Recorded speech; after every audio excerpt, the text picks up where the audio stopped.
జీవామృతం అని అంటాం.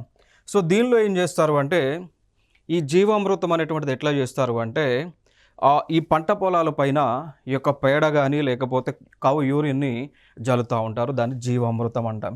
ఇంకొక థర్డ్ పిల్లర్ వచ్చేసి మల్చింగ్ అని అంటాం.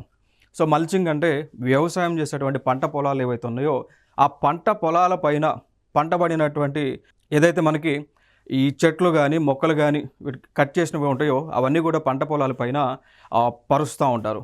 దాని యొక్క రీజన్ ఏంటి అంటే ఎప్పుడైతే సాయిల్ని మనం అట్మాస్ఫియర్కి ఎక్స్పోజర్ అవ్వకుండా కొంతకాలం ఉంచితే దానివల్ల ఈ సాయిల్లో ఫెర్టిలిటీ అనేటువంటిది పెరుగుతుంది అనేటువంటి ఉద్దేశంతో అనమాట.